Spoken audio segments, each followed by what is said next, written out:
Office শেষ করে নিজের কেবিনে বসে আছে রাফি। সারাক্ষণ মাথা বলতেই টেনশন। এই তো কয়েক মাস আগে কত কাঠখড় পুড়িয়ে তারপর এই চাকরিটা নিতে হয়েছে। আর আজকে কিনা চেয়ারম্যান স্যার এসে ঘোষণা দিয়ে গেলেন তিনি এই কোম্পানি আর চালাবেন না। কোম্পানিটি বিক্রি করে দিয়েছেন, আগামীকাল থেকে এই কোম্পানিতে অন্য একজন মালিক আসবে। ওনার পুরনো কোম্পানির শ্রমিকদের দিয়ে কাজ করাবেন আর বর্তমান শ্রমিক যারা আছে তাদের থেকে অনেকজনকেই ছাঁটাই করবেন।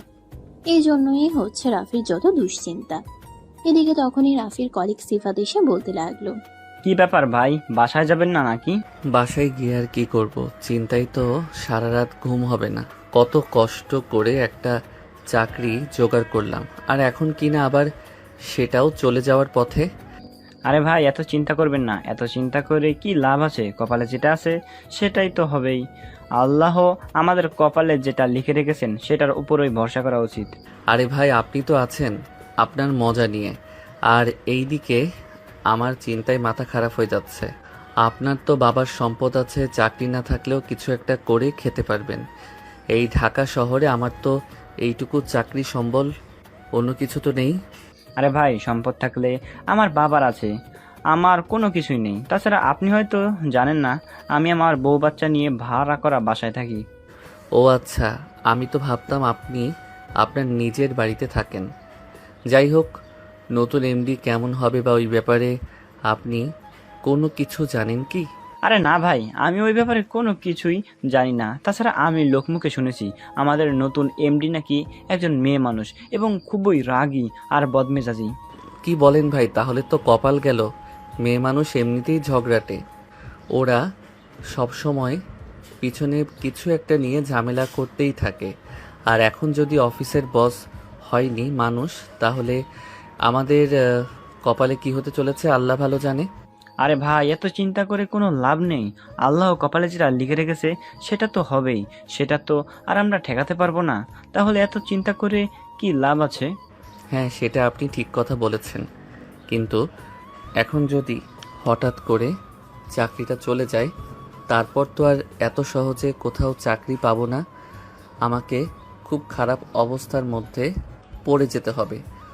অপরদিকে আমার মা খুব অসুস্থ, ওনার খুব তাড়াতাড়ি ঢাকায় এনে ভালো ডক্টর দেখানো প্রয়োজন। কি করব কিছুই বুঝতে পারছি না। এই কথা বলতে বলতে রাফি আর সিফাত দুজনেই অফিস থেকে বের হয়ে আসলো। অফিসের সামনেই একটা চায়ের দোকানে বসে দুজনে চা খেলো আর বেশ কিছুক্ষণ গল্প গুজব করলো। এভাবে দেখতে দেখতে সন্ধ্যা ঘনিয়ে রাত হতে চললো। তখনই সিফাতের মোবাইলে একটা কল আসলো। সিফাত মোবাইলটা হাতে নিয়ে দেখলো তার বউ তাকে ফোন করেছে। তাই সে রাফির কাছ থেকে বিদায় নিয়ে বাড়ির উদ্দেশ্যে রওনা দিল।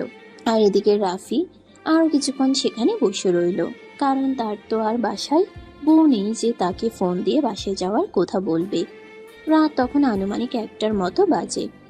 রাফি বাসায় চলে আসে, শার্ট প্যান্ট খুলে রেখে লুঙ্গি পরে নেয় আর তারপর নিজের জন্য খাবার তৈরি করতে থাকে। রান্না শেষ হতে হতে রাত 10টা বেজে যায় আর তারপর খাওয়া দাওয়া করে ঘুমিয়ে পড়ে। 15 দিন সকালে যথারীতি সকাল 6টায় ঘুম থেকে উঠে ফ্রেশ হয়ে নাস্তা রেডি করে খাওয়া দাওয়া করে, তারপর অফিসে যাওয়ার জন্য বের হয়। বাসা থেকে বের হয়ে কিছুটা পথ আসতেই আবারও কালকের মতো সিফাতের সঙ্গে দেখা হয়ে গেল।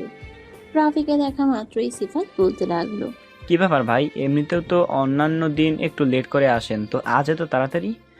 কি আর বলবো ভাই, সারা রাত চিন্তায় ঘুম হয়নি, তাই সকাল সকাল ঘুমটা ভেঙে গেল। আর যখন ঘুম ভেঙে গেছে তখন আর বিছানায় শুয়ে থেকে কি করব, রেডি হয়ে অফিসের দিকে পা বাড়ালাম।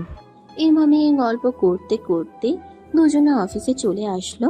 অফিসটা আজ একটু অন্যরকম করে সাজানো হয়েছে। নতুন এমডি জয়েন করবে বলে কথা। অফিসের অনেক কিছুই মোটামুটি চেঞ্জ করা হয়েছে। মিটিং রুম পুরোটাই বেলুন আর ফুল দিয়ে সাজানো হয়েছে। অফিসের সমস্ত স্টাফরা অফিসের গেটের সামনে ফুলের তোড়া নিয়ে দাঁড়িয়ে আছে নতুন এমডিকে বরণ করার জন্য। সবারই একটাই উদ্দেশ্য, নতুন এমডির মন জয় করতে হবে, যাতে চাকরিচ্যুত না হতে হয়। এদিকে রাফি আর সিফাত নিজেদের ব্যাগ আর লাঞ্চ বক্স কেবিনে রেখে সবার সঙ্গে তারা অফিসের গেটের সামনে চলে আসে। তখন প্রায় সকাল 10টার কাছাকাছি বাজে। বড় একটা গাড়ি অফিসের গেটের সামনে এসে দাঁড়ালো। কারণে বুঝতে বাকি রইল না এই গাড়িতে অফিসের নতুন এমডি এসেছেন। সবাই হাঁ করে গাড়ির দিকে তাকিয়েছে। তখনই প্রিয়াঙ্কা গাড়ির ভিতর থেকে নামলো দেখে তো সবাই একদম অবাক। শর্ট প্যান্ট আর শার্ট পরা একজন যুবতী মেয়ে। মহিলা মানুষ অফিসের এমডি হয়ে আসবেন এটা সবাই জানতো, কিন্তু এরকম যুবতী মেয়ে সেটা জানতো না। যেমনই মেয়েটার সব তেমনই চেহারা, মাশাআল্লাহ একদম পরীর বাচ্চা বলা চলে। চোখে কালো সানগ্লাস দেওয়া। প্রিয়াঙ্কার সামনের দিকে এগিয়ে আসছে। সবাই ফুলের তোড়া দিয়ে বরণ করে নিচ্ছে। সবাই শেষে দাঁড়িয়ে আছে রাফি আর সিফাত। রাফি সামনে এসে দাঁড়িয়েই প্রিয়াঙ্কা বলতে লাগলো, কি ব্যাপার মিস্টার রাফি, আপনার হাতে ফুলের তোড়া নেই কেন? আপনি জানেন না আজ অফিসে নতুন এমডি জয়েন করেছে? যেভাবেই হোক তার মনোরঞ্জন করতে হবে, আর তার জন্য একটা ফুলের তোড়া তো আবশ্যক। কণ্ঠটা রাফির কিছুটা চেনা চেনা লাগছে, কিন্তু তাও ঠিক মতো চিনতে পারছে না। তখনই রাফি মাথা উঁচু করে প্রিয়াঙ্কার দিকে তাকায়। হ্যাঁ, চেহারাটাও চেনা চেনা লাগছে, কিন্তু কে এই মেয়েটা? তখনই আবারও প্রিয়াঙ্কা বলতে লাগলো, কি হলো মিস্টার রাফি? আমি আপনাকে কিছু জিজ্ঞাসা করেছি, আপনি আমার কথার উত্তর কেন দিচ্ছেন না? প্রিয়াঙ্কা, তুমি এখানে? রাফির মুখ থেকে এমন কথা শুনে উপস্থিত সবাই বিস্ময়ের দৃষ্টিতে রাফির দিকে তাকিয়ে আছে। কেউ কোনোভাবেই বুঝতে পারছে না রাফি প্রিয়াঙ্কার নাম ধরে কেন ডাকছে। তখনই প্রিয়াঙ্কা ধমক দিয়ে রাফিকে বলতে লাগলো, mister Rafi, stop your mouth. আপনি কাকে প্রিয়াঙ্কা বলে ডাকছেন? আপনি হয়তো ভুলে যাচ্ছেন আমি এই অফিসের নতুন এমডি এবং আপনার বস। রাফি তখন কিছুটা থতমত খেয়ে বলতে লাগলো, I am so sorry madam, আমার ভুল হয়ে গেছে। আপনি প্লিজ আমাকে ক্ষমা করে দিন। আমি ভুলেই গিয়েছিলাম আপনি আমাদের অফিসের নতুন এমডি। এখন থেকে এই কথাটা সব সময় মনে থাকে যেন। এখন থেকে দয়া করে আর কখনোই এই কথাটা ভুলে যাবেন না, তাহলে সেটা আপনার জন্য খুবই বিপজ্জনক হতে পারে। তো এখন বলুন, আমার ফুলের তোড়া কোথায়?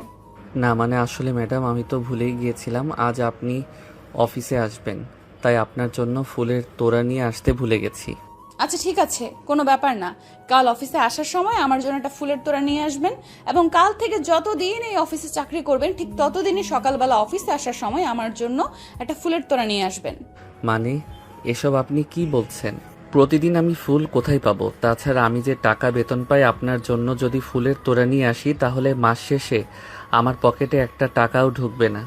সেসব ব্যাপারে আমি কোনো কিছুই জানতে চাই না। আপনাকে যেটা বললাম সেটা আপনাকে করতেই হবে, যদি আপনি আপনার চাকরি বাঁচাতে চান তাহলে। আর হ্যাঁ, আপনি এক্ষুনি আমার ক্যাবিনটা পরিষ্কার করে গুছিয়ে দিন। আরে ম্যাডাম, আপনার কি মাথা খারাপ হয়ে গেছে নাকি? আমি কেন আপনার কেবিন পরিষ্কার করে গুছিয়ে দিতে যাব?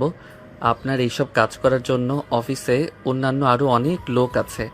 আমি অন্য লোকের থেকে কেন আমার কেবিন পরিষ্কার করাতে যাব? আমি তো আপনাকে বলেছি আমি আপনাকে দিয়ে পরিষ্কার করাবো, তার মানে আপনাকেই পরিষ্কার করতে হবে। চলুন এক্ষুনি। এই কথা বলে প্রিয়াঙ্কা রাফির হাত ধরে টানতে টানতে অফিসের ভিতরে নিয়ে চলে গেল। আর সেখানে উপস্থিত সবাই তাদের দুজনের দিকে হা করে তাকিয়ে আছে।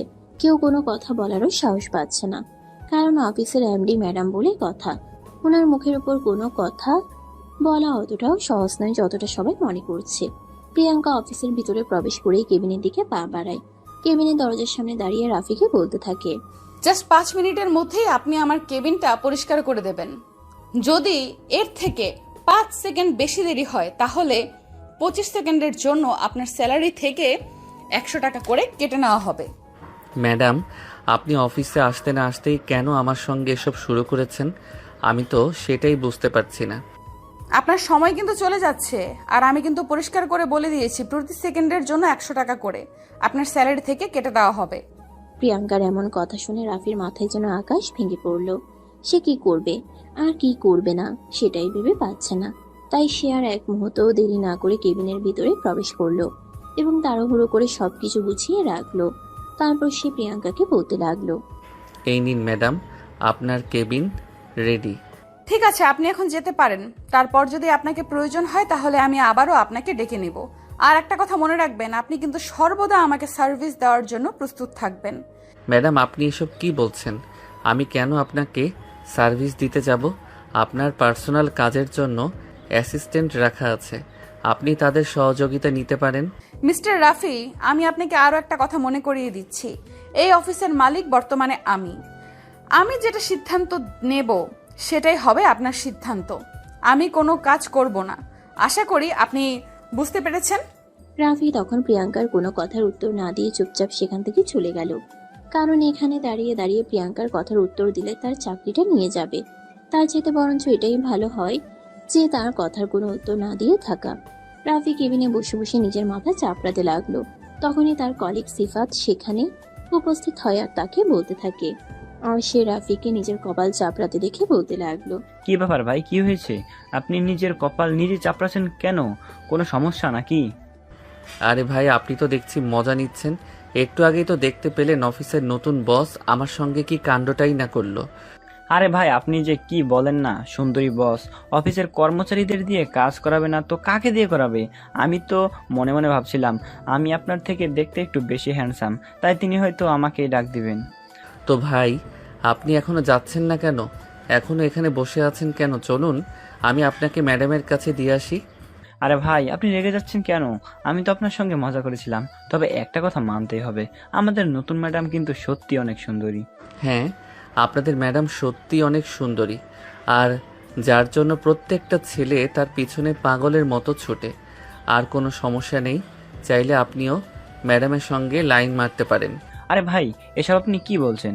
যদি ম্যাডামের মতো সুন্দরী, রূপবতী, গুণবতী আর কোনো ধনীর আদরের দুলালি আমার সঙ্গে প্রেম করত কিংবা আমার বউ হতো, তাহলে তো আমার জীবনটাই বদলে যেত।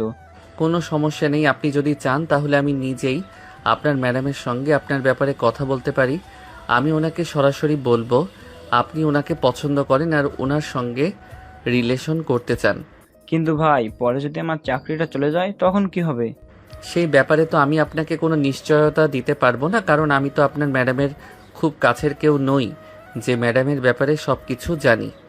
সিফাত তখন আর কোনো কথা না বলে চুপচাপ সেখান থেকে চলে গেল। আর এদিকে ঠিক তখনই অফিসের পিয়ন এসে রাফিকে বলতে লাগলো,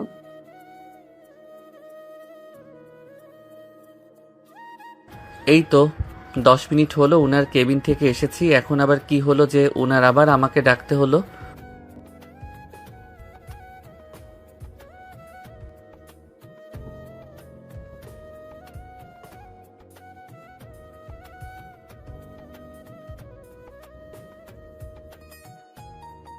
ঠিক আছে, আপনি যান, আপনাকে কোনো চিন্তা করতে হবে না, আমি দেখা করে নেব। এই বলে রাফি পিয়নকে সেখান থেকে বিদায় করলো আর তারপর নিজের কপালে নিজেই 100 বার উষ্ঠা দিতে দিতে কেবিন থেকে বের হলো।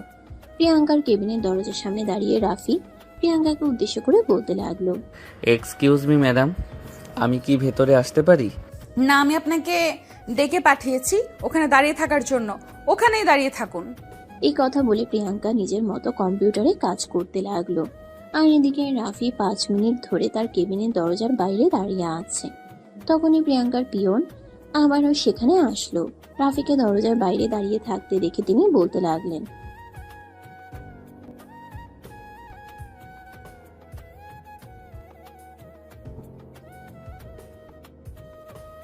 আমি তো ম্যাডামের সঙ্গে কথা বলার জন্যই এসেছিলাম, কিন্তু ম্যাডাম তো আমাকে বলল এখানে দাঁড়িয়ে থাকার জন্য, তাই তো আমি এখানে দাঁড়িয়ে আছি।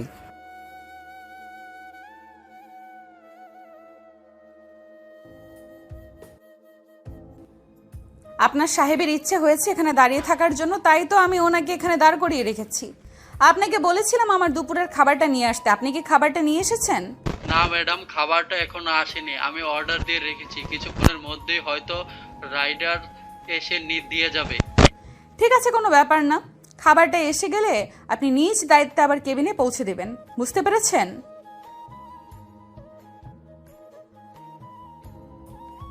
এই বলে পিয়ন সেখান থেকে চলে গেল।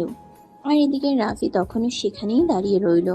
আর এদিকে প্রিয়াঙ্কা তার মতো করে কাজ করে চলেছে। প্রায় 20 মিনিট পর পিয়ন এসে খাবারের প্যাকেটটা প্রিয়াঙ্কার কেবিনে দিয়ে গেল।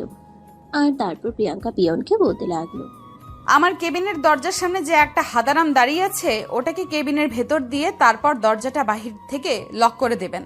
আর আমি যতক্ষণ পর্যন্ত কিছু না বলবো ততক্ষণ পর্যন্ত যেন আমার কেবিনের ভেতরে কেউ প্রবেশ না করে। তাহলে ম্যাডাম, রাফি সাহেব কেউ আমার সঙ্গে নিয়ে যায়, কারণ আপনি যে বলেছেন আপনার কেবিনে যেন অন্য কেউ প্রবেশ না করে। আপনি এত বেশি কথা বলেন কেন?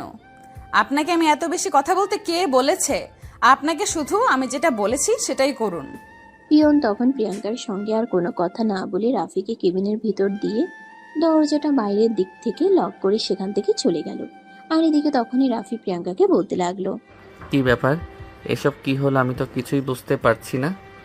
তুমি কেন এসব করছো বলো তো? মিস্টার রাফি, আপনি হয়তো ভুলে যাচ্ছেন আমি আপনার বস হই। সেটা কি করে ভুলে যাওয়া যায়?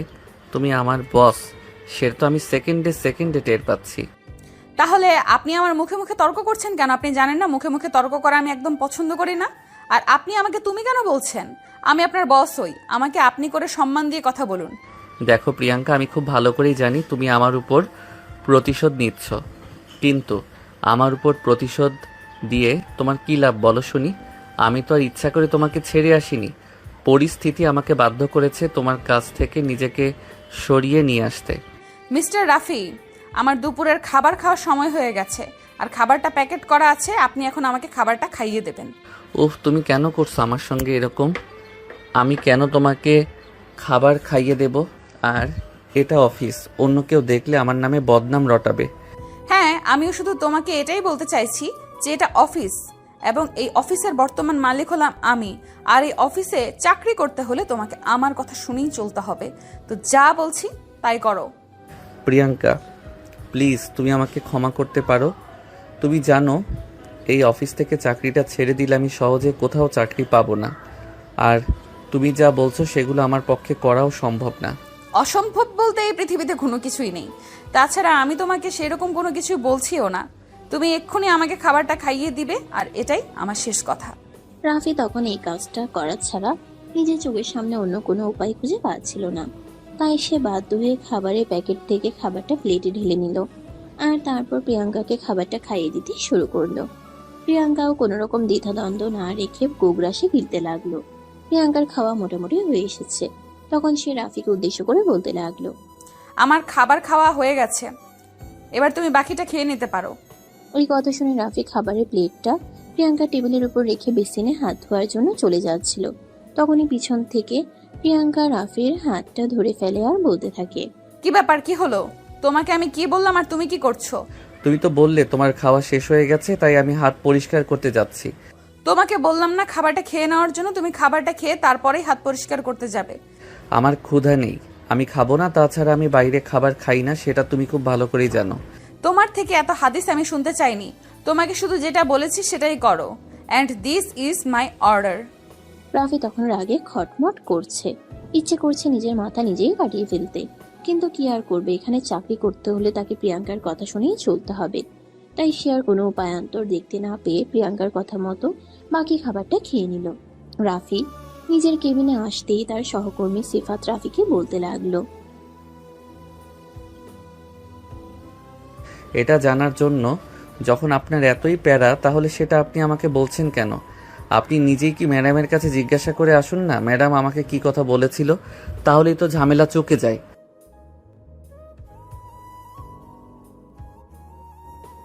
আপনার চাকরি কেন যাবে? আমি যেটা করা উচিত আপনাকে তো সেটাই বললাম।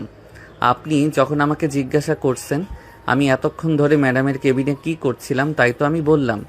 আপনার নিজেরই ম্যাডামকে জিজ্ঞাসা করা উচিত, কারণ আমি বললে তো আপনার হয়তো বিশ্বাস নাও হতে পারে।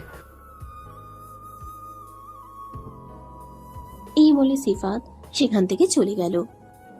আর এদিকে রাফি নিজের কেবিনে বসে কাজ করতে লাগলো। তার ঠিক আধা ঘন্টা পরে আবার অফিসের পিয়ন এসে বলতে লাগলো, উফ আল্লাহ, তুমি আমাকে রক্ষা করো। এই ম্যাডাম অফিসে আসার পর থেকে আমার জীবনটাকে ঝালাপালা করে দিচ্ছে। আমি বুঝতে পারছি না কি করে এর থেকে আমার রেহাই মিলবে। আমাকে যে করেই হোক অন্য কোথাও চাকরির ব্যবস্থা করতে হবে। এখানে আর চাকরি করা যাবে না।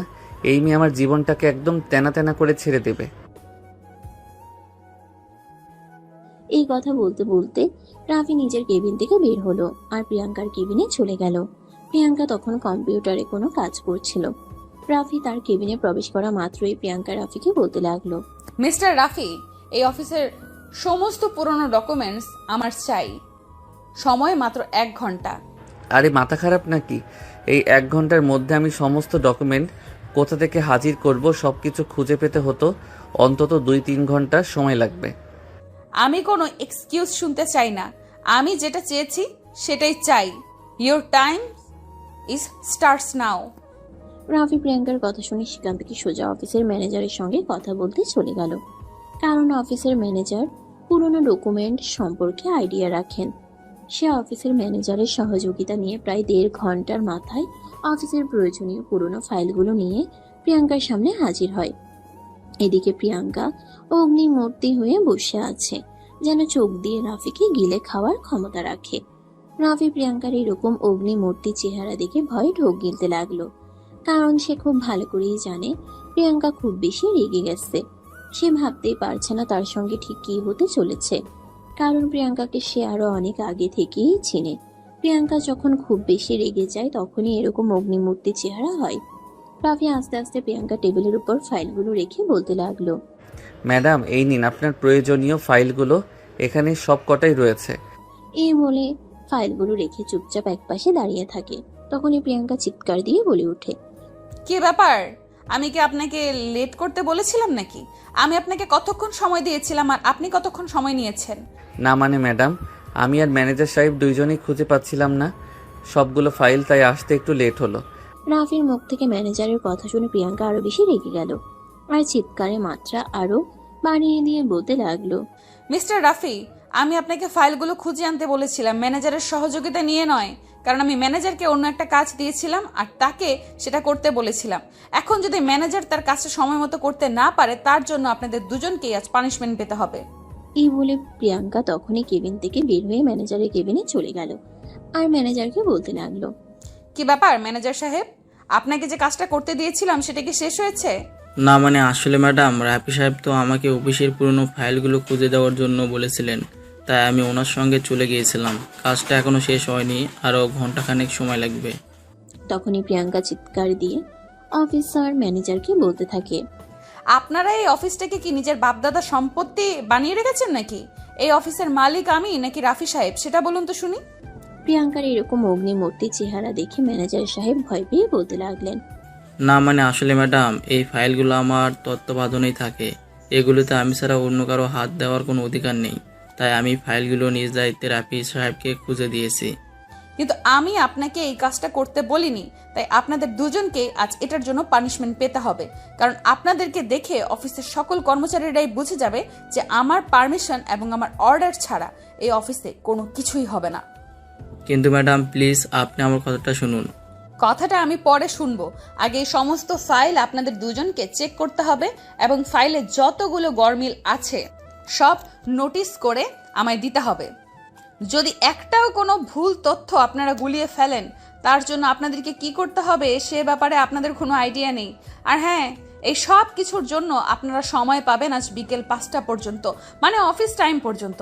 যদি আপনারা এই অফিস টাইমের মধ্যে নিজেদের কাজ সম্পন্ন করতে না পারেন, তাহলে আজ সারা রাত আপনাদেরকে অফিসের ভেতরেই থাকতে হবে এবং এই কাজ কমপ্লিট করতে হবে। ম্যাডাম আপনি দয়া করে আমাদের সঙ্গে এরকমটা করবেন না। রাফি সাহেবের সঙ্গে কি হবে সেটা তো আমি বলতে পারি না, কিন্তু ম্যাডাম আমি যদি অফিস টাইমে 10 মিনিট পরেও বাসায় প্রবেশ করি, তাহলে আমার বউ আমাকে বাসায় ঢুকতে দেবে না। আপনাদের মতো ছেলেদের বাসায় ঢুকতে না যাওয়াটাই উচিত। তাই আমি যেটা বলেছি আপনাদের দুজনকে সেটাই করতে হবে। আমি আপনাদের থেকে অন্য কোনো কথা শুনবো না। এই বলে প্রিয়াঙ্কা তখনই ম্যানেজারকে দিন থেকে হন হন করে বের হয়ে চলে গেল। আর এদিকে রাফি হাঁ করে তাকিয়ে রয়েছে। তখনই ম্যানেজার সাহেব রাফিকে উদ্দেশ্য করে বলতে লাগলো, এটা কি হলো? আরে ভাই, আপনি আমাকে কেন জিজ্ঞাসা করছেন? আপনি তো নিজেকেই দেখতে পেলেন, তারপর তো আর আমাকে জিজ্ঞাসা করার কোনো ওয়ে থাকে না। হ্যাঁ আমিও তো সেটাই বলছি, যেখানে এই সব কাগজপত্র আমার তত্ত্বাবধানে থাকে সেখানে আমার হাত ছাড়া অন্য কারো হাত দেওয়ার অনুমতি নেই। এটা বলার পরেও উনি কেন আমাদের দুজনের সঙ্গে এরকম করলেন আমি তো সেটাই বুঝতে পারছি না। তাছাড়া এতগুলো ফাইল আমরা দুজন টানাটানি 2 দিন কাজ করলেও শেষ করতে পারবো না। সেখানে যদি রাতের বেলা বাসায় না গিয়ে এখানে বসে কাজ করতে হয়, আর বউ আমাকে কি করবে সেটাই তো ভেবে পাচ্ছি না। সেটাই করবে যেটা আপনি ভয় পান। এই কথা বলে রাফি ম্যানেজারকে টেবিল থেকে বের হয়ে চলে আসতে চাইছিল। ঠিক তখনই প্রিয়াঙ্কা নিজের কেবিন থেকে সমস্ত ফাইলগুলো নিয়ে এসে রাফি আর ম্যানেজার সাহেবকে উদ্দেশ্য করে বলতে লাগলো, এই নিন, এখানে সমস্ত ফাইল রাখা আছে। এখন আপনারা দুজনেই ঠিক করুন কে কতগুলো ফাইলে কাজ করবেন। আমি শুধু আমার কাজ চাই, অন্য কোনো কথা শুনতে চাই না। কোনো এক্সকিউজ তো একদমই নয়। এই বলে ম্যানেজার টেবিলের উপর ফাইলগুলো ছুঁড়ে ফেলে প্রিয়াঙ্কা সেখান থেকে চলে গেল। আর এদিকে রাগে দুঃখে রাফি আর ম্যানেজার সাহেব দুজনেরই নিজের মাথার চুল ছিঁড়তে ইচ্ছে করছে। কারণ এদিকে ম্যানেজার সাহেবের বউ প্রচন্ড রাগী মানুষ। তিনি এমনিতেই ম্যানেজার সাহেবের সঙ্গে সবসময় খারাপ আচরণ করতেই থাকেন। একটু পান থেকে চুন খসে পড়লেই আর যেন রক্ষে নেই। আর এদিকে কিনা আজ অফিসের ম্যাডাম কষ্ট পাবে বলে দিয়েছেন এই ফাইলগুলোর কাজ শেষ করতে না পারলে ম্যানেজার সাহেব অফিস থেকে বের হতে পারবেন না। তাই তো তিনি মহা ঝামেলায় পড়ে গেছেন। এইসবই চিন্তা করছিলেন নিজের চেয়ারে বসে বসে। ঠিক এমন সময় ম্যানেজার সাহেবের বউ ম্যানেজার সাহেবকে ফোন করেন। ম্যানেজার সাহেব মোবাইলটা হাতে নিয়ে দেখেন ওনার স্ত্রী ওনাকে ফোন করেছে। উনি তো নাম্বার দেখেই গলা শুকিয়ে গেল। ভয়ে ভয়ে ফোনটা রিসিভ করলেন। আর তখনই অপর প্রান্ত থেকে শুনতে পেলেন, এই শোনো, তুমি কিন্তু আজ অফিস ছুটি হওয়ার সঙ্গে সঙ্গে বাসায় চলে আসবে। আজ আমাদের ছোট ছেলের জন্মদিন, সেটা নিশ্চয়ই তোমার মনে আছে। আমি ওকে বলেছি সন্ধ্যায় ওকে নিয়ে বাইরে যাব। প্লিজ বউ, আমার লক্ষ্মীটি, তুমি একটু আমাকে বোঝার চেষ্টা করো। আজ আমি যেতে পারবো না। আমাদের অফিসে নতুন এমডি জয়েন করেছে, আমার অনেক কাজ আছে। তোর গাছের কুষ্টি কিলাই, তোকে আমি যেটা বলেছি সেটাই করতে হবে, তা না হলে তোর কপালে খারাপ আছে, এটা আমি বলে দিলাম। এই বলে তখনই ম্যানেজারের বউ ফোনটা কেটে দিল। আর এদিকে ম্যানেজার কি করবে সেটাই ভেবে পাচ্ছে না। তখনই তিনি রাফিকে বলতে লাগলেন, আজ আমার সঙ্গে যা কিছু হয়েছে সব কিছুর জন্য শুধুমাত্র আপনি দায়ী। আপনার জন্য আজ আমাকে এই ভোগান্তিতে পড়তে হয়েছে। আপনি যদি আমাকে এখান থেকে নিয়ে না যেতেন, আমি কাগজগুলো করে নিতাম, তাহলে আজ আমাকে এই ঝামেলায় পড়তে হতো না। এখন আমার সঙ্গে কি হবে সেটা একবার ভাবতে পারছেন? ম্যানেজার সাহেব শুনেন, আপনি আমাকে একা কেন দোষ দিচ্ছেন? আমি কি করলাম বলুন? আপনার চাইতে তো আমি আরও খারাপভাবে ফেঁসে গেছি। এখন শুনুন, কথা না বাড়িয়ে কাজ শুরু করুন। যদি টাইমের মধ্যে আমরা দুজনে কাজগুলো শেষ করে ফেলতে পারি তাহলে তো আর এখানে আমাদের থাকতে হবে না, তাই সময় নষ্ট করবেন না। এই বলে তারা দুজনে মনোযোগ দিয়ে কাজ করতে শুরু করলো। কিন্তু এতগুলো পাইজার কাজ বললেই করে ফেলা যায় না। তারা দুপুর 2টায় কাজ শুরু করে আর তখন বিকেল 5:30টার মতো বাজে। অফিস ছুটি হয়ে গেছে অনেকক্ষণ আগেই, কিন্তু তাদের সেই দিকে কোনো খেয়াল ছিল না। তারা দুজন নিজেদের মতো করে কাজ করছিল। অফিসের সবাই চলে যাওয়ার পর প্রিয়াঙ্কা ম্যানেজারের কেবিনে আসে। আর তখনই রাফিকে উদ্দেশ্য করে বলতে থাকে, কি ব্যাপার রাফি, কাজ কত দূর এগোলো? প্রিয়াঙ্কার কথায় তারা দুজনে কাজ রেখে কল্পনার জগৎ থেকে বাস্তবে ফিরে আসে। আর প্রিয়াঙ্কার দিকে তাকিয়ে বলতে থাকে, এই তো করছি, অর্ধেক প্রায় হয়ে গেছে, মনে হয় সময়ের মধ্যেই করে ফেলতে পারবো। মিস্টার রাফি, অলরেডি বিকাল 5:30 বেজে গেছে। আপনাদের টাইম আধা ঘন্টার উপরে হয়ে গেছে। আমি দয়া করে আপনাদেরকে আধা ঘন্টা টাইম বেশি দিয়েছিলাম, কিন্তু আপনারা আপনাদের টাইমে কাজ কমপ্লিট করতে পারেননি। তাই আপনাদের দুজনকে আজ সারা রাত এখানেই থাকতে হবে। ম্যাডাম প্লিজ, আপনার আমার সঙ্গে এরকমটা করবেন না। আর রাফি সাহেবের রেখে দিন, কিন্তু আমাকে যেতে হবে। আজ আমার ছোট ছেলের জন্মদিন। বউ একটু আগেই ফোন করে এটা জানিয়েছে, এখন আমাকে বাসায় যেতে হবে। তো আমি কোনো কথা শুনতে চাই না ম্যানেজার সাহেব। আমার শুধু কাজ প্রয়োজন, আমি কাজ চাই। আর হ্যাঁ, আপনি চাইলেই কাজ শেষ করে ওখান থেকে যেতে পারবেন না, কারণ এখন থেকে প্রতিদিন আমি আসার পর অফিসের গেট খোলা হবে, আর আমি চলে যাওয়ার পর অফিসের গেট সম্পূর্ণ তালা দিয়ে চাবি আমি আমার সঙ্গে নিয়ে যাব। তাই আমার অনুপস্থিতিতে কেউ অফিসে প্রবেশ কিংবা বাহির হতে পারবে না। প্লিজ ম্যাডাম, আপনি দয়া করে এরকমটা করবেন না। অন্তত চাবিটা রেখে যান, যাতে কাজ শেষ হলে বাসায় গিয়ে বইয়ে রাখতে অন্তত ভাঙাতে পারি। তা না হলে আমার বউ সব কিছু ফেলে রেখে বাবার বাড়িতে চলে যাবে, তখন আমি খুব ঝামেলায় পড়ে যাব। কিন্তু প্রিয়াঙ্কা ম্যানেজারের কোনো কথা না শুনে অফিস থেকে বের হয়ে চলে গেল।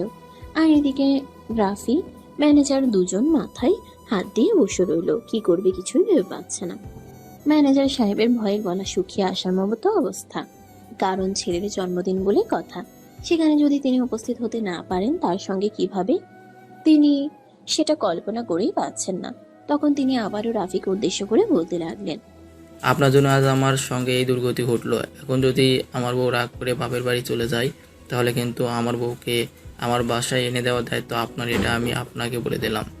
ঠিক আছে ভাই, সেই সব কিছু না হয় পরে চিন্তা করে দেখা যাবে, কিন্তু এখন আগে কাজটা শেষ করেন, তারপর দেখি কি হয়। যদি একবারই অফিস থেকে বের হতে পারি না তাহলে চাকরির গোষ্ঠী কিলাই। এই বলে তারা দুজনেই কাজ করতে লাগলো। কাজ শেষ হতে হতে রাত 12টার মতন বেজে গেল। কাজ শেষ হওয়ার পর তারা দুজনে অফিস থেকে বের হওয়ার জন্য নানান রকম প্রচেষ্টা করলো, কিন্তু কোনো চেষ্টাই সফল হলো না। তারা অফিসের ছাদে যাওয়ার চেষ্টা করছিল, কিন্তু ছাদের গেটেও তালা দেওয়া ছিল আর বাইরের গেটেও তালা দেওয়া। তাই তারা কোনোভাবেই অফিস থেকে বের হতে পারেনি। বাধ্য হয়ে আবারও তাদেরকে কেবিনেই ফিরে আসতে হলো। তখনই ম্যানেজার সাহেব রাফিকে উদ্দেশ্য করে বলতে লাগলো, আচ্ছা মিস্টার রাফি, আমি তো এটাই বুঝতে পারছি না ম্যাডাম এমন কেন করছে। এটা তো কোনোভাবেই আমার মাথায় ঢুকছে না। ভাই আপনি দয়া করে আমাকে এটা জিজ্ঞাসা করেন না। আগের জন্মে আমি একটা পাপ করেছিলাম, আর যার ফল আমি এখনো ভোগ করছি। বলুন না শুনি, কারণ সারা রাত তো আর এখানে বসে বসে মাছি মারতে পারবো না। তার চাইতে বরঞ্চ চলুন তার গল্পটাই শুনে নেওয়া যাক। ভাই, সেই ভয়ঙ্কর অতীত শোনার চাইতে এখানে বসে বসে মাছি মারা অনেক ভালো। আরে ভাই বলুন না, আমি তো শুনতে চাইছি। আপনার বলতে সমস্যা কোথায়? আপনি বলতে শুরু করুন, আমি ঠিক শুনে নেব। এই বলে ম্যানেজার সাহেবকে অনেক রিকোয়েস্ট করতে লাগলো তার অতীত সম্পর্কে বলার জন্য। কেন নতুন এমডি ম্যাডাম রাফির সঙ্গে এত বাজে বিহেভিয়ার করছে। তখন রাফি আর কোনো উপায়ান্তর দেখতে না পেয়ে ম্যানেজার সাহেবের সঙ্গে নিজের অতীত শেয়ার করতে শুরু করলেন। ঠিক আছে, তাহলে শুনুন, আমি বলছি। আজ থেকে 5 বছর আগের কথা, যখন আমি অনার্স প্রথম বর্ষে ভর্তি হই, তখনই প্রিয়াঙ্কা মানে আমাদের অফিসের নতুন সঙ্গে আমার পরিচয় হয়। আমরা দুজনে ক্লাসমেট ছিলাম। আমি কোনো একটা কারণে ক্লাস শুরু হওয়ার ঠিক 1 মাস পরে ক্লাসে জয়েন করি। রাফি যেদিন প্রথম ভার্সিটিতে আসে সেদিন প্রিয়াঙ্কা আর তার কিছু বন্ধুরা মিলে ক্যাম্পাসে বসেছিল। রাফি ক্যাম্পাসের গেট দিয়ে ভিতরে প্রবেশ করতে যাবে, ঠিক তখনই প্রিয়াঙ্কা রাফিকে দেখে নেয়। রাফিকে দেখেই তার সঙ্গে তার একটু মজা করতে ইচ্ছে হলো। আর তারপর কি হলো ভিউয়ার্স, চলুন সেটা গল্পেই জেনে নেওয়া যাক। এই হিরো, একবার একটু এইদিকে আয় তো, আমি তোর সঙ্গে একটু কথা বলতে চাই। রাফি তখন প্রিয়াঙ্কার দিকে একবার তাকালো আর তারপর একবার চারপাশে ভালো করে চোখ বুলিয়ে নিল। চারপাশে সে ছাড়া অন্য কোনো ছেলে মানুষকে দেখতে পেল না। তখনই সে প্রিয়াঙ্কাকে উদ্দেশ্য করে বলতে লাগলো, আসসালামু আলাইকুম আপু, আপনি কি আমাকে কিছু বলছেন? কেন, তুই কি কানা নাকি? তুই কিছু দেখতে পাস না? কেন তুই কি কানা নাকি? তুই কিছু দেখতে পাস না? আশেপাশে তুই ছাড়া অন্য কেউ আছে নাকি যে আমি অন্য কাউকে কিছু বলতে যাব? না মানে আসলে আপু, আমি তো আপনাকে চিনি না, আর আপনিও আমাকে চিনেন না। তাহলে আপনি কেন আমায় ডেকেছেন? আমি তো সেটাই বুঝতে পারছি না। তোর সঙ্গে প্রেম করতে ইচ্ছে হয়েছে তাই তোকে দেখেছি। এখন কথা না বাড়িয়ে আমার কাছে আয়। রাফি একটু সহজ সরল টাইপের ছেলে মানুষ, কারণ সে গ্রাম থেকে বেড়ে উঠেছে। শহরের পরিবেশে সেরকম অভ্যস্ত নেই। শহরে এসেছে শুধু পড়াশোনা করার জন্য। আশ্রয় হিসেবে স্থান পেয়েছে ছোট খালের বাসায়। তবে সেখান থেকেও পরিষ্কার জানিয়ে দেওয়া হয়েছে ওনাদের বাসায় শুধুমাত্র 2 মাস থাকতে দেওয়া হবে। তারপর রাফিকে নিজের জায়গা নিজেকেই খুঁজে নিতে হবে। অপরদিকে ফ্যামিলিতে কেউ বলে দেওয়া হয়েছে রাফিকে ফ্যামিলি থেকে পড়াশোনার জন্য খরচ দেওয়া হবে না। রাফি যদি পড়াশোনা কন্টিনিউ করতে চায় তাহলে তার নিজের পড়াশোনার খরচ নিজেকেই বহন করতে হবে। রাফিও তার ফ্যামিলিকে জানিয়ে দিয়েছে পড়াশোনার খরচ প্রয়োজন হলে নিজেই বহন করবে, কিন্তু পড়াশোনা ছাড়বে না। কারণ তার ছোটবেলা থেকেই স্বপ্ন ছিল পড়াশোনা করবে, ভালো কিছু একটা করবে, কিন্তু সেটা কি আর, সেটা নিয়ে তার কোনো নিশ্চয়তা ছিল না। রাফি তখন প্রিয়াঙ্কার কথা শুনে প্রিয়াঙ্কার দিকে এগিয়ে গেল। আর তখনই প্রিয়াঙ্কা বসা থেকে উঠে দাঁড়িয়ে রাফির কাঁধে হাত রেখে বলতে লাগলো, কি রে মামা, ভার্সিটিতে নতুন এসেছিস নাকি? হ্যাঁ মানে আপু, আমি আজকে ভার্সিটিতে প্রথম দিন এসেছি। ও আচ্ছা, কোন ডিপার্টমেন্ট? ইংলিশ। কিন্তু তোকে দেখে যে লেভেলের খ্যাত মনে হচ্ছে, আমার তো মনে হয় না তুই বাংলা ডিপার্টমেন্টেও পড়ার যোগ্যতা রাখিস। দেখুন আপু, আপনাকে আমি চিনিও না জানিও না, আর আজকে আপনার সঙ্গে আমার প্রথম দেখা হয়েছে। আর একটা কথা হয়তো আপনি খুব ভালো করেই জানেন, এটা শহরের একটা নামিদামি ভার্সিটি। এখানে আমার শিক্ষাগত যোগ্যতা না থাকলে এমনি এমনি আমাকে ভর্তি করা হয়নি। হ্যাঁ সেটা তো আমি জানি, কিন্তু তোকে দেখে কেন যেন আমার খটকা লাগছে। আমার মনে হয় অন্য কোনো ব্যাপার আছে। ও তাই নাকি? তাহলে মনে করেন প্রিন্সিপালের মেয়ের সঙ্গে আমার রিলেশন চলছে। ওরে বাবা, তুই তো দেখছি দারুণ কথা বলতে জানিস। তোকে দেখে মনে হয়েছিল তুই হাবাগোবা, কিন্তু তুই প্রমাণ করে দিয়েছিস তুই হাবাগোবা নস। আচ্ছা আপু, ঠিক আছে, আপনার যেটা মনে হয় আমি সেটাই, কিন্তু আপাতত আমাকে যেতে দিন। এই বলে রাফি প্রিয়াঙ্কাকে পাশ কাটিয়ে সেখান থেকে চলে গেল আর নিজের ক্লাস খুঁজে নিল। এর কিছুক্ষণ পরে ক্লাস টিচার চলে আসে আর তখনই প্রিয়াঙ্কা আর তার বন্ধুরা ক্লাসের ভিতরে প্রবেশ করে। প্রিয়াঙ্কা এই ক্লাসের ভিতরে প্রবেশ করেছে এটা দেখে রাফি কিছুটা অবাক হয়। তারা চাইতে বেশি অবাক হয় যখন কিনা দেখে প্রিয়াঙ্কা রাফি যে বেঞ্চে বসেছে ঠিক সেই বেঞ্চে এসে বসেছে। তখনই রাফি প্রিয়াঙ্কার দিকে তাকিয়ে প্রিয়াঙ্কাকে বলতে থাকে, আপনি এখানে? হ্যাঁ, তোর কোনো সমস্যা হচ্ছে নাকি আমি এখানে থাকলে? আরে না, এসব আপনি কি বলছেন? আপনি এখানে থাকলে আমার কেন কোনো সমস্যা হতে যাবে? আমি এখানে পড়াশোনা করতে এসেছি, কারো সমস্যা খুঁজতে নয়। তাহলে চুপচাপ বসে থাকার আর একটা কথা তোকে বলে দিচ্ছি, আজ তুই প্রথম এসেছিস তাই তোকে কিছু বললাম না, কিন্তু কাল থেকে আমি যে ব্রাঞ্চে বসবো সেখানে ভুল করেও বসার চেষ্টা করবি না। কিন্তু কেন? দেখ, আমি এত কৈফিয়ত দিতে বাধ্য নই। তোকে যেটা বলেছি তুই শুধু সেটাই করবি, কোনো কৈফিয়ত আমার কাছে চাইবি না। কিন্তু ভার্সিটিতে প্রত্যেকটা স্টুডেন্টের এসব কিছুর ওপর সমান অধিকার রয়েছে, তাই আপনি আমার সঙ্গে এরকমটা করতে পারেন না। আমি কি করতে পারি আর কি করতে পারি না সেসব ব্যাপারে তোর বিন্দুমাত্র ধারণা নেই, আরো ধারণা করার চেষ্টাও করিস না। তুই শুধু এখানে বসবি না, এটাই তোকে বলে দিলাম। আচ্ছা ঠিক আছে, আমি চেষ্টা করব, কিন্তু কতটুকু পারবো সেটা বলতে পারছি না। এখন ক্লাসে মনোযোগ দিন, টিচার ক্লাস করাচ্ছে। এই বলে রাফি আর কোনো কথা না বলে ক্লাসে মনোযোগ দিল। আর প্রিয়াঙ্কাও তখন রাফির সঙ্গে কোনো কথা বলল না। একে একে সবগুলো ক্লাস শেষ হয়ে গেল। রাফি ভার্সিটি শেষ করে বাসায় চলে আসলো। বাসায় আসতে না আসতেই তার খালা তাকে বলতে লাগলো, ওই কিরে হারামজাদা, এতক্ষণে তোর আসার সময় হলো? ভার্সিটি তো ছুটি হয়েছে সেই দুপুর 2টায়, আর এখন বিকেল 3টা বাজে। এতক্ষণ তুই কোথায় ছিলি? তুই জানিস না বাসায় এসে তোকে কত কাজ করতে হবে? খালা, আসলে আজকে ভার্সিটির প্রথম দিন, তাই সবার সঙ্গে একটু পরিচিত হতে গিয়ে দেরি হয়ে গেল। কাল থেকে আর এমন হবে না। তুমি একটু বসো, মাথা গরম করো না, আমি সব কাজ মুহূর্তের মধ্যেই করে দিচ্ছি। হ্যাঁ ভিউয়ার্স, আপনারা একদম ঠিকই শুনেছেন। রাফি তার খালার বাসায় থাকে, বিনিময়ে তার খালার বাসার সমস্ত কাজ তাকে করতে হয়। রান্না বান্না, কাপড় ধোয়া থেকে শুরু করে সবকিছু। রাফিও সবকিছু হাসি মুখে মেনে নিয়েছে, কারণ ঢাকা শহরের মতো একটা জায়গায় তাকে কোনো টাকা পয়সা ছাড়াই থাকতে দিচ্ছে, খেতে দিচ্ছে, এটাই তো অনেক। সেখানে এটুকু কাজ করতেই পারে। রাফি তার খালাকে এই কথাটা বলে রুমে গিয়ে তার বইপত্রগুলো রেখে কাপড় চোপড় চেঞ্জ করে সঙ্গে সঙ্গে কিচেনে চলে গেল আর সবার জন্য তাড়াহুড়ো করে দুপুরে খাবার তৈরি করলো। আর এদিকে তখনই তার খালা চিৎকার করতে করতে বলতে লাগলো, কি রে, এখনো তোর রান্না হয়নি? আর কতক্ষণ বসে থাকতে হবে? এই তো হয়ে গেছে, আর 2 মিনিট। তোমরা সবাই টেবিলে বসো, আমি খাবার নিয়ে আসছি। এই বলে রাফি তাড়াহুড়ো করে সবকিছু গুছিয়ে এনে খাবার টেবিলে রাখলো। তখন বিকেল 4টা বেজে গেছে। বাড়ির সবার মেজাজ তুঙ্গে তুলে রাফিকে কথা শোনাচ্ছে। দুপুরের খাবার খেতে হচ্ছে বিকেল 3টায়, সেজন্য। কিন্তু রাফি তাদের সেসব কোনো কথাই কানে তুলল না, কারণ তার কাছে এসব কথা কানে তোলা অনর্থক মনে হচ্ছিল। রাফি তাদের কোনো কথা নিজের গায়ে লাগালো না, তাদেরকে খাবার পরিবেশন করলো এবং তাদের খাওয়া শেষ হলে সবকিছু গুছিয়ে রেখে তারপর নিজের খাবারটা খেয়ে নিল। রাফি সবকিছু গুছিয়ে রেখে নিজের রুমে আসে একটু বিশ্রাম নেওয়ার জন্য। তখনই তার খালা এসে তাকে বলতে থাকে, ওই নবাবজাদা শুয়ে আছিস কেন? রাতে বাসায় মেহমান আসবে, ওদের জন্য রান্না করতে হবে। ঠিক আছে খালা, তুমি কোনো চিন্তা করো না, আমি সময় মতো সব কিছু করে রাখবো। এখন একটু বিশ্রাম নেই। আসলে ভার্সিটি থেকে এসে তো বিশ্রাম নেওয়ার জন্য একটু সময় পাইনি।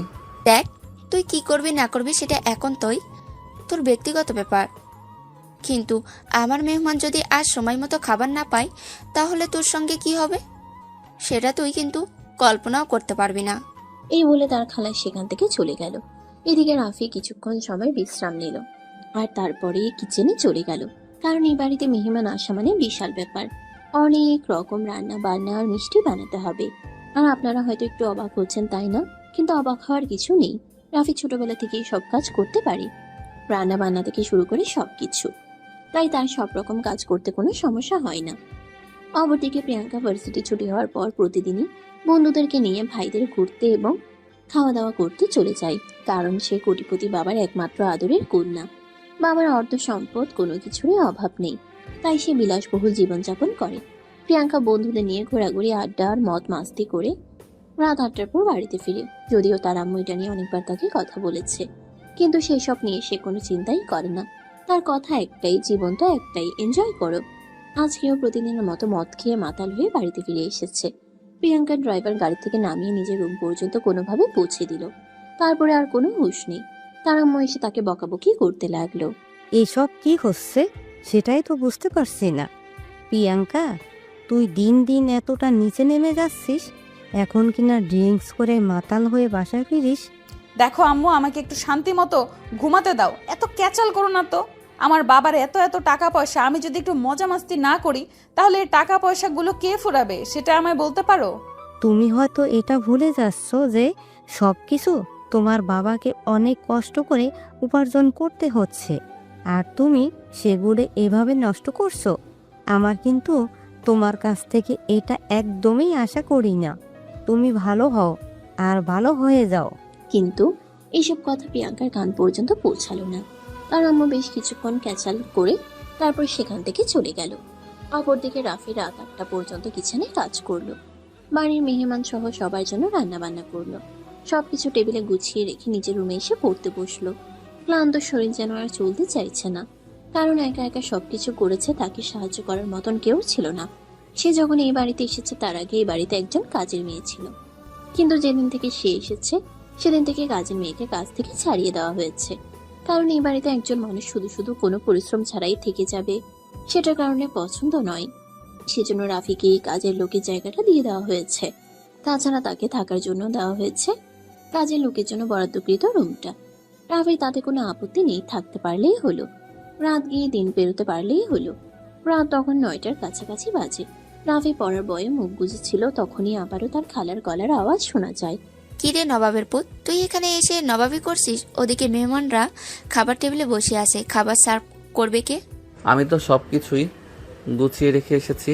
তো কি মহাভারত অশুদ্ধ হয়ে গেছে নাকি? যা আগে সবাইকে খাবার, তারপর সবার খাওয়া দাওয়া শেষ হলে সবকিছু গুছিয়ে রেখে তারপরে এসে তোর যা ইচ্ছে তাই করিস। এই বলে তার খালা তাকে ধমকাতে শুরু করলো।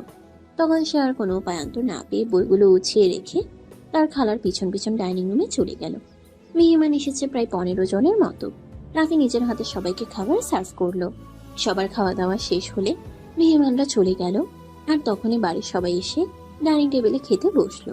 রাফি তখন তাদের সবাইকেও খাবার সার্ভ করে সবার খাওয়া দাওয়া শেষ হলে রাফি দেখলো পাতিলে আর কোনো খাবার অবশিষ্ট নেই।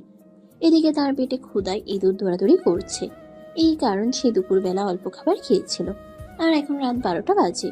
কিন্তু এই বাড়িতে আলাদা করে তার জন্য খাবার রান্না করারও কোনো অনুমতি নেই। তাই সে কোনো কথা না বলে চুপচাপ রুমের ভিতরে চলে গেল। বাড়ি থেকে আসার সময় তার মা তাকে কিছু বাতাসা দিয়ে দিয়েছিল।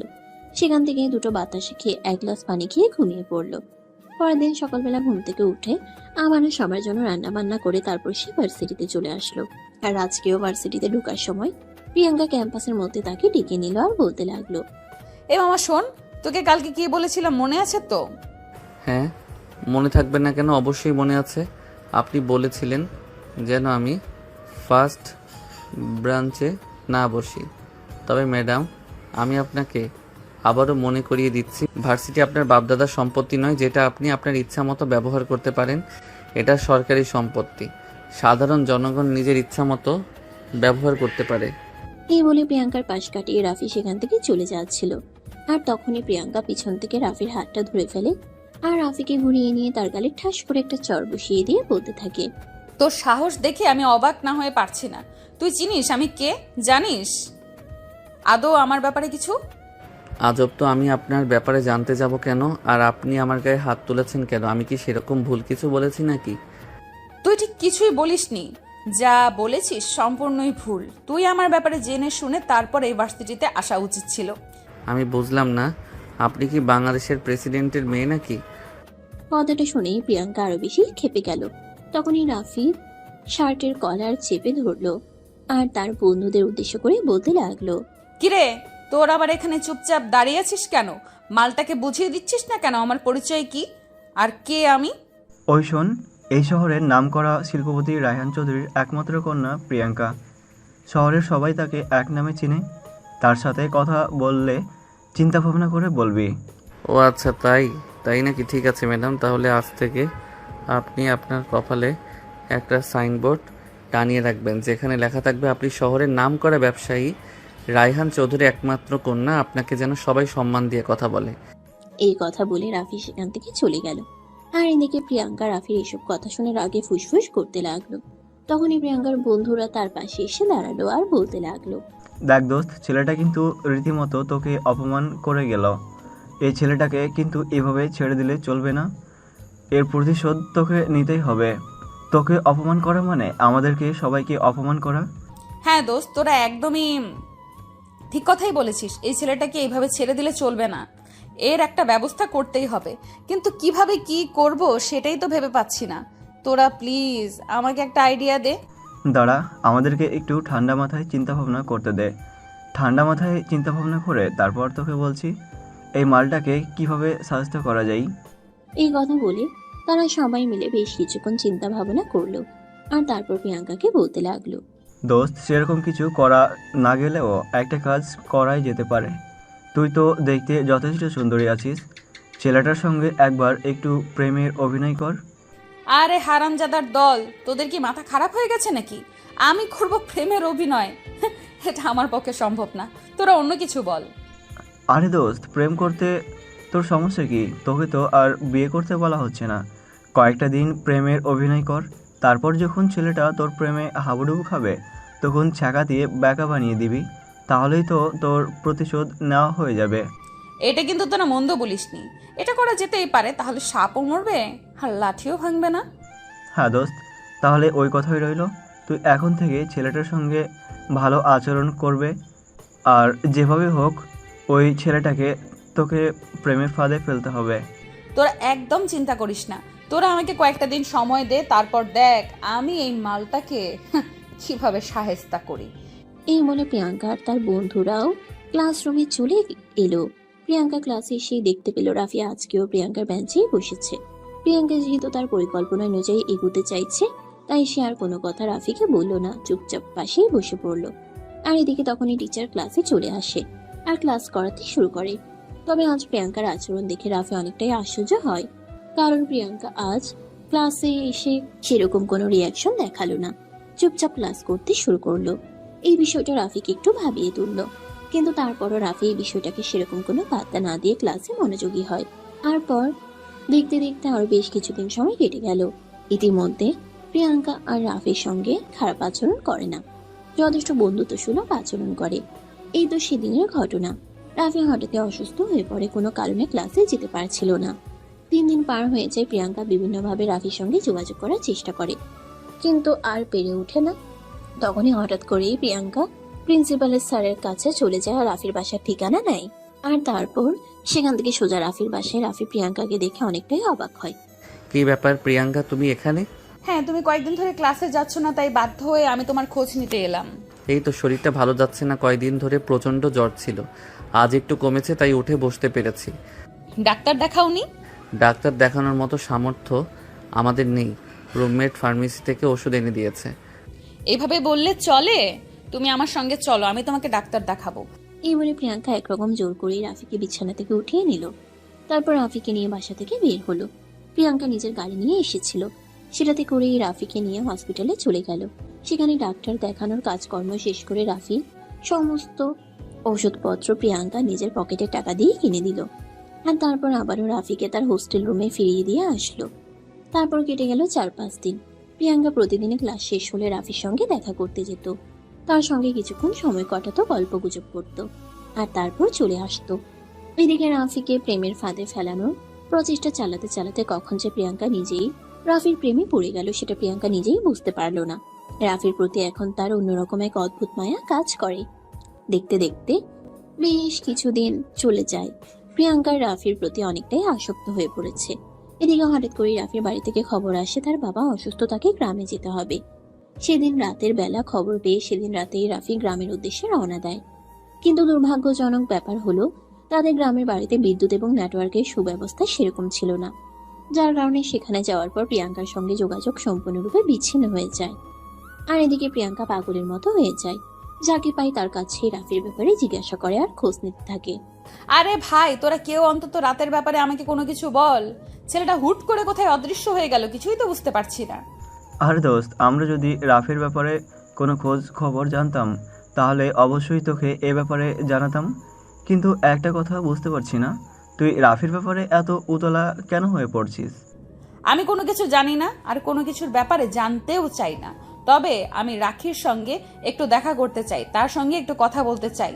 আমার নিঃশ্বাস বন্ধ হয়ে আসছে। কিন্তু আমাদেরকে অন্যরকম মনে হচ্ছে। আমাদের তো মনে হচ্ছে তুই রাফিকে প্রেমের জালে ফাঁসাতে গিয়ে তুই নিজেই তার প্রেমের ফাঁদে ফেসে গেছিস? যদি তাই হয়ে থাকে তাহলে তাই। রাফি ছেলেটা কোন দিক থেকে খারাপ? আমি তো তার মধ্যে কোনো খারাপ দেখতে পাই না। এই যে তার সঙ্গে তোরা আর আমি এত খারাপ আচরণ করেছি, কই সে তো কোনো রিয়াকশন করেনি। কিন্তু দোস্ত দেখ, কোথায় তুই আর কোথায় রাফি? তুই কোটিপতি বাবার একমাত্র আদরের ললনা, আর রাফি গ্রাম থেকে উঠে আসা চাষার ছেলে। এটা মাথায় রাখিস। দেখ, কে চাষার ছেলে আর কে জমিদারের ছেলে ওসব আমি কিছু জানতে চাই না, আর জানার কোনো আগ্রহও আমার নেই। তবে রাফিকে আমার লাগবে। এই বলে প্রিয়াঙ্কা সেখান থেকে চলে গেল। আর এদিকে রাফি গ্রামের বাড়িতে এসেছে আজ পঞ্চম দিন। মোবাইলটা পাশের বাড়ির থেকে একটু চার্জ দিয়ে নিয়ে এসেছে, কিন্তু নেটওয়ার্ক তেমন পাচ্ছে না। তাই বাড়ি থেকে বের হয়ে পুকুর পাড়ে এসে বসে। তখন একটু নেটওয়ার্ক পায়, আর তখনই সামনেই মেসেজ আসতে থাকে। রাফি মোবাইলটা হাতে নিয়ে দেখতে থাকে প্রিয়াঙ্কার মোবাইল নাম্বার থেকে কয়েক শত মেসেজ এসেছে। ওখানে সর্বশেষ মেসেজ ছিল, রাফি প্লিজ তুমি আমার মেসেজটার রিপ্লাই দাও। কোথায় তুমি? কি হয়েছে তোমার? আর তুমি আমার সঙ্গে কন্ট্যাক্ট করছো না কেন? আমি তোমার সঙ্গে কথা না বলে থাকতে পারছি না, আমার নিঃশ্বাস বন্ধ হয়ে আসছে। প্লিজ একটা বার আমার সঙ্গে কন্ট্যাক্ট করো। রাফি ওই মেসেজটা পড়ছিল, ঠিক এমন সময় আবার ওই নাম্বার থেকে ফোন আসলো।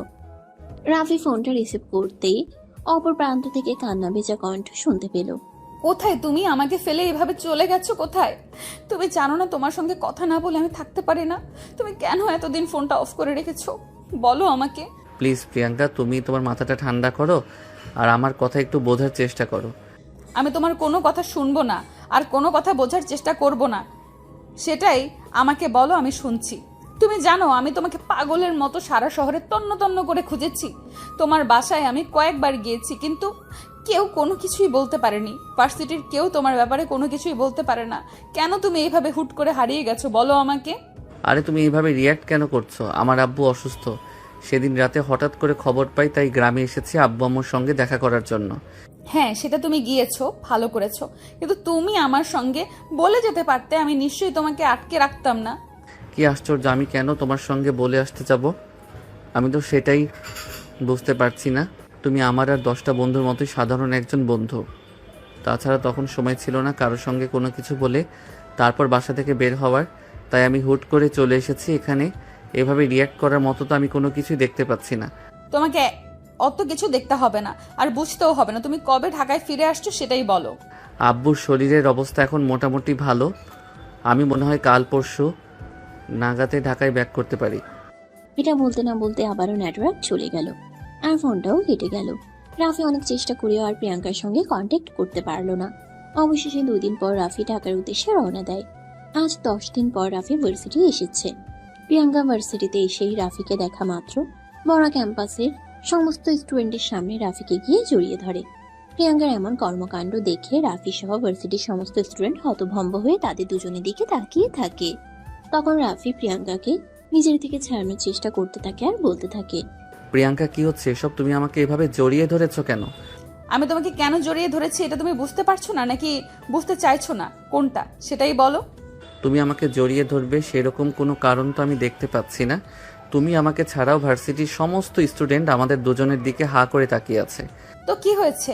আমি আমার ভালোবাসার মানুষটাকে জড়িয়ে ধরেছি, এখানে অন্যায় কিছু করছি না যেটা দেখে আর 5 জন সমালোচনা করতে পারে। মানে কি এসবের? তোমার কি মাথা খারাপ হয়ে গেছে নাকি? তুমি জানো তুমি কি বলছো? হ্যাঁ, আমি খুব ভালো করেই জানি আমি কি বলছি। আমি তোমাকে শুধু এটাই বলছি যে আমি তোমাকে ভালোবাসি, আর আমি আমার ভালোবাসার মানুষটাকেই জড়িয়ে ধরেছি। এখানে বোঝার না বোঝার কোনো কিছুই নেই। এই বলে প্রিয়াঙ্কা আবারও রাফিকে শক্ত করে জড়িয়ে ধরে। তখন রাফি আর নিজের রাগ কন্ট্রোল করতে না পেরে প্রিয়াঙ্কাকে নিজের থেকে ছাড়িয়ে নিয়ে ঠাস করে প্রিয়াঙ্কার গালে 2-4 চড় বসিয়ে দিয়ে বলতে থাকে, চুপ করো বেয়াদব মেয়ে, তোমার লজ্জা করে না একটা মেয়ে হয়ে একটা ছেলেকে সব কথা বলতে? না, আমার লজ্জা করে না, কারণ আমি তোমাকে ভালোবাসি। আর কাউকে ভালোবাসলে লজ্জার কারণে তাকে হারিয়ে ফেললে এটা ব্যর্থতা, কিন্তু আমারই হবে। চুপ করো তুমি, আর এসব ওগান্ডার কথাবার্তা বন্ধ করো। আমি কোন উগান্ডার মার্কা কথাবার্তা বলছি না, যা সত্য তাই বলছি। আমি শুধু তোমাকে ভালোবেসে ফেলেছি, আমি সত্যি তোমাকে ভালোবেসে ফেলেছি রাফি। আমি তোমার সঙ্গে আমার বাকি জীবনটা কাটাতে চাই। অসম্ভব, এটা যে কোনোভাবেই সম্ভব নয়, সেটা তুমিও খুব ভালোভাবে জানো। আর তোমাকে আমি রিকোয়েস্ট করে বলছি, আজকের পর থেকে আমার সঙ্গে কথা বলা তো দূরের, তার আমার থেকে মিনিমাম দূরত্বটুকু বজায় রেখে চলবে, তাহলে আমি খুশি হব। এই বলে রাফি প্রিয়াঙ্কাকে নিজের থেকে দূরে সরিয়ে দিয়ে সেখান থেকে চলে যায় আর প্রিন্সিপালের সঙ্গে কি যেন কথা বলে। তারপর থেকে রাফি আর কখনোই ভার্সিটিতে আসে না, শুধু এক্সামের টাইমে ভার্সিটিতে এসে এক্সাম দিয়ে তারপরেই চলে যায়। তখনও প্রিয়াঙ্কা রাফির সাথে কথা বলার অনেক চেষ্টা করত, কিন্তু রাফি প্রিয়াঙ্কাকে সেরকম কোনো সুযোগ দিত না। রাফি কোথায় থাকতো না থাকতো, কি করতো না করতো, সে ব্যাপারে সে কারোর সঙ্গে কোনো কিছু শেয়ার করতো না। তাই প্রিয়াঙ্কা রাফির ব্যাপারে কোনো কিছুই জানতে পারতো না। এইভাবেই তাদের ভার্সিটি লাইফ শেষ হয়। তারপর কে কথায় চলে গেছে কেউ কোনো কিছু জানতো না। আজ দীর্ঘ 3 বছর পর আবারও তাদের দুজনে দেখা হয়। তারপর তাদের দুজনের মধ্যে কি হয়েছে সেটা তো আপনারা নিজেদের চোখেই দেখতে পেয়েছেন। তো ভিউয়ার, চলুন এখন বর্তমানে কি হচ্ছে এবং কি হতে চলেছে সেটাই আপনাদেরকে দেখাই। পরের দিন সকালবেলায় রাফি অফিসে এসেছে, ঠিক তখনই প্রিয়াঙ্কা রাফিকে নিজের কেবিনে ডেকে নেয় আর তারপর বলতে থাকে, আমাকে আগামী সপ্তাহে এক মিটিংয়ের জন্য দেশের বাইরে যেতে হবে এবং আমি সিদ্ধান্ত নিয়েছি তুমি আমার সঙ্গে যাবে। তোমার পাসপোর্ট, ভিসা সবকিছু রেডি করা আছে। কিন্তু আমি কেন তোমার সঙ্গে যাব? তোমার এসব কাজে সহযোগিতা করার জন্য তোমার পার্সোনাল অ্যাসিস্ট্যান্ট আছে, তুমি তাকে নিয়ে যেতে পারো। কিন্তু এসবের মধ্যে আমাকে কেন টানছো? তুমি বারে বারে আমার সঙ্গে তর্ক কেন করো? আমি তো সেটাই বুঝতে পারছি না, এই অফিসের বস আমি নাকি তুমি, সেটা বলো শুনি। অবশ্যই এই অফিসের বস তুমি। অফিসের সমস্ত সিদ্ধান্ত তোমার নিয়মেই চলবে, কিন্তু তারপরেও তুমি বোঝার চেষ্টা করো, যেখানে তোমার পার্সোনাল অ্যাসিস্ট্যান্ট আছে সেখানে আমি কেন তোমার সঙ্গে যাব? তুমি এই জন্যই আমার সঙ্গে যাবে কারণ আমি চাই তুমি আমার সঙ্গে যাও, ব্যাস এইটুকুই, আর কোনো কথা শুনতে চাই না। যদি নিজের চাকরি বাঁচাতে চাও তাহলে রেডি থাকবে। আমি আগামী শুক্রবার সন্ধ্যায় তোমার বাসায় গাড়ি পাঠিয়ে দিব, তুমি আমার বাসায় চলে আসবে আর তারপর দিন সকালে দুজনে ওখানেই থেকেই রওনা দিব। আর হ্যাঁ, তোমার প্রয়োজনীয় কোনো কিছু নেওয়ার প্রয়োজন নেই, তোমার যা যা লাগবে সব আমি ওখান থেকে কিনে দেব, আর কিছু আমি এখান থেকেও কিনে নিয়েছি। কিন্তু তুমি কেন আমার জন্য এসব কিছু কিনতে গেলে? আমি তো সেটাই বুঝতে পারছি না। কি চাইছো তুমি সেটাই বলো শুনি। সময় হলে ঠিক বুঝতে পারবে, এখন আমার সঙ্গে তর্ক করো না। আমার সঙ্গে কেউ তর্ক করুক, এটা যে আমি পছন্দ করি না সেটা তুমি খুব ভালোভাবেই জানো। এই বলে প্রিয়াঙ্কা নিজের কাজে মনোযোগ দিল। আর এদিকে রাফি প্রিয়াঙ্কার কাছ থেকে কোনো উত্তর না পেয়ে নিজের কেবিনে চলে গেল আর কাজ করতে লাগলো। এরপর দেখতে দেখতে সপ্তাহটা চলে গেল। রাফি ভুলে গিয়েছিল প্রিয়াঙ্কার বলা সেই কথাটা। সেদিন ছিল শুক্রবার। রাফির হাতে কোনো কাজ না থাকায় সে বসে বসে গল্পের বই পড়ছিল। তখনই হঠাৎ করে হোস্টেলের একটা ছেলে এসে তাকে খবর দিল তাকে নেওয়ার জন্য একটা গাড়ি এসেছে। তখনই রাফির টনক নড়েছে। তখনই প্রিয়াঙ্কার কথা মনে পড়তেই তার ফোনটা বেজে উঠল। মোবাইলটা হাতে নিয়ে দেখে প্রিয়াঙ্কা নিজেই তাকে কল করেছে। সে কলটা রিসিভ করে আর তখনই অপর প্রান্ত থেকে শুনতে পায়, গাড়ি পৌঁছে গেছে, তোমাকে কোনো কিছু রেডি করতে হবে না, শুধু বাসা থেকে বের হয়ে আসো তাহলেই হবে। কিন্তু কোনো চিন্তা নাই, যা বলেছে তাই করো, আমি কোনো কথা শুনতে চাই না।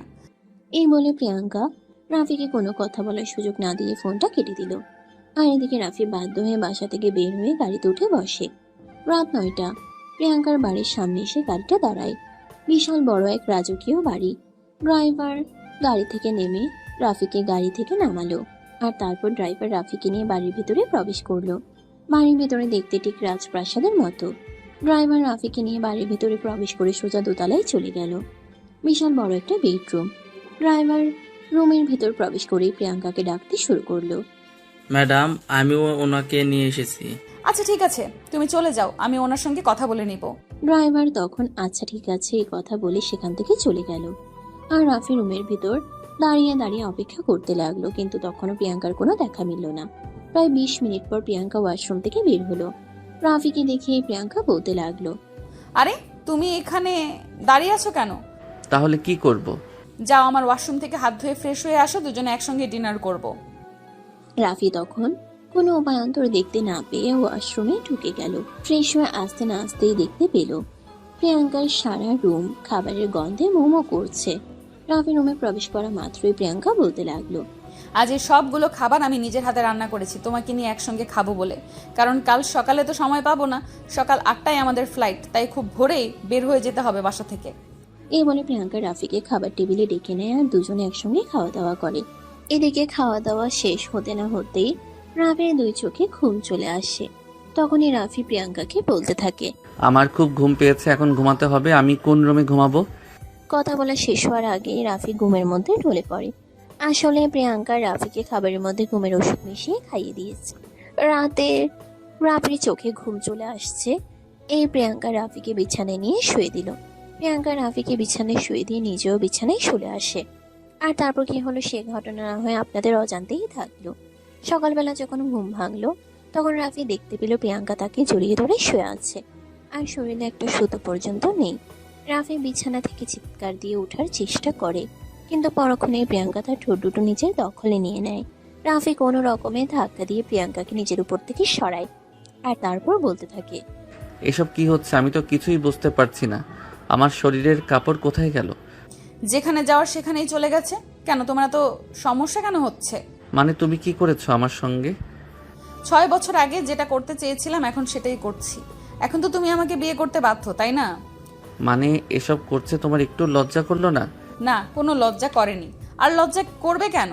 কারণ আমি তোমাকে ভালোবাসি, আর ভালোবাসার মানুষকে পাওয়ার জন্য এতটুকু নির্লজ্জ তো হওয়াই যায়। ছি ছি, আমার ভাবতে লজ্জা লাগছে। তুমি এতটা নিচে নামতে পারো? লোকজন জানতে পারলে এখন কি করবে? রাফির মুখ থেকে এই কথা শুনে প্রিয়াঙ্কা বলতে থাকে, বলবো তুমি আমার জামাই। আমি তোমাকে বিয়ে করলাম কখন? কোনো প্রমাণ আছে তোমার কাছে? তুমি আমাকে বিয়ে করেছো সেটার কোনো প্রমাণ না থাকলেও তুমি আমার সঙ্গে বাসর করেছো সেটার প্রমাণ আমার কাছে আছে। রাতে তোমার সঙ্গে যা যা হয়েছে আমি সব কিছু ভিডিও করে রেখেছি। আশা করি এই সব কিছুই যথেষ্ট। মানে তুমি তো আমাকে এত সহজে বিয়ে করতে রাজি হতে না, তাই আমি এসব কিছু করতে বাধ্য হয়েছি। তাই বলে? হ্যাঁ, তাই বলে আমি এতটাই নিচে নেমেছি। এখন আমাকে তোমার বিয়ে করতেই হবে। সব কিছু কমপ্লিট করা আছে। বিকেলে শুধু উকিল সাহেব আসবেন, তাহলেই রেজিস্ট্রিটা হয়ে যাবে। এই বলে প্রিয়াঙ্কা বিছানা থেকে নেমে ওয়াশরুমে চলে গেল। আর এদিকে রাফি বিছানার উপর বসে বসে নিজের কপালে নিজেই চাপড়াতে লাগলো। কেন যে প্রিয়াঙ্কার কথা শুনে এখানে আসতে গিয়েছিল সেটাই ভাবতে লাগলো, আর নিজেই নিজেকে 100বার গালি দিতে লাগলো। কিন্তু এখন আর কি হবে, কিছুই তো করার নেই, সবকিছু হাতের বাইরে। রাফি সারাদিন একা একা বসে বসে কাটিয়ে দিল। বিকাল হতে না হতে উকিল সাহেব চলে আসলেন, আর সমস্ত লেখাপড়ার কাজ শেষ হতেই প্রিয়াঙ্কা রাফিকে সাইন করতে বলে। রাফি সাইন করতে চাইছিল না, তখনই প্রিয়াঙ্কা রাফিকে বলতে থাকে, তুমি যদি এখন রেজিস্ট্রির পেপারে সাইন না করো তাহলে কিন্তু আমি তোমার এই ভিডিও সোশ্যাল মিডিয়ায় ছেড়ে দেব। তুই সত্যি পাগল হয়ে গেছো, তোমাকে বলার কিছু নেই। আমি তোমার জন্য পাগল হয়ে গেছি। এখন চুপচাপ রেজিস্ট্রি পেপারে সাইন করে দাও। রাফি তখন বাধ্য হয়ে রেজিস্ট্রি পেপারে সাইন করে দেয়। আর সেদিনই রাতের বেলা আবারও প্রিয়াঙ্কার রুমটা কাঁচা ফুল দিয়ে সুন্দর করে সাজানো হলো। রাত 11টা বাজে। খাওয়া দাওয়া এবং সমস্ত কাজ শেষ করে প্রিয়াঙ্কার রুমে এসেছে রাফি। সেখানেই বসেছিল। আজ প্রিয়াঙ্কা কিন্তু গতকালকের মতো নেই। আজ সেই সুন্দর একটা বেনারসি পরেছে আর মাথায় ঘোমটা। রুমে এসে দরজাটা লাগিয়ে দিয়ে রাফির সামনে গিয়ে দাঁড়ালো। তখনই রাফি উঠে দাঁড়িয়ে প্রিয়াঙ্কাকে বলতে লাগলো, কেন করলে তুমি আমার সঙ্গে এরকম? কি ক্ষতি করেছিলাম আমি তোমার? 5 বছর আগেই তুমি আমার মনটা চুরি করে নিয়েছিলে। তখন যদি তুমি আমার প্রস্তাব মেনে নিতে তাহলে হয়তো আজ তোমাকে আমার এভাবে পেতে হতো না। এখন কি চাও? আর 5টা মেয়ে বিয়ের পর যা চায় আমিও তোমার কাছে ঠিক তাই চাই। এখন চলো। এই বলে প্রিয়াঙ্কা রাফিকে টান দিয়ে নিজের কাছে টেনে নেয়, আর রাফির কপালে আলতো করে ভালোবাসার স্পর্শ এঁকে দেয়। রাফির এসব কিছুই ভালো লাগছিল না, তার কাছে সবকিছুই বিরক্তকর মনে হচ্ছিল। তাই সে নিজেকে সরিয়ে নিতে চাইছিল, কিন্তু প্রিয়াঙ্কা তাকে সেটা করতে দিল না, আর নিজের আরো কাছে টেনে নিল। হাজার হোক মেয়ে মানুষের স্পর্শ বলে কথা, কতক্ষণ আর নিজেকে দূরে সরিয়ে রাখা যায়। প্রিয়াঙ্কা যখন নিজের থেকেই রাফির কাছেই নিজেকে সমর্পণ করে দিয়েছিল, রাফি তখন আর নিজেকে ধরে রাখতে পারেনি। সেও প্রিয়াঙ্কার মধ্যে হারিয়ে যায়, আর দুজনের ভালোবাসার মহাসমুদ্রে ডুব দেয়। সুপ্রিয় ভিউয়ার্স, আমাদের আজকের গল্পটা এই পর্যন্তই ছিল। গল্পটা আপনাদের কাছে কেমন লেগেছে ছোট্ট একটা কমেন্টে জানাবেন। গল্পটি ভালো লাগলে লাইক, কমেন্ট অ্যান্ড শেয়ার করে আমাদের পাশেই থাকবেন। ধন্যবাদ সবাইকে।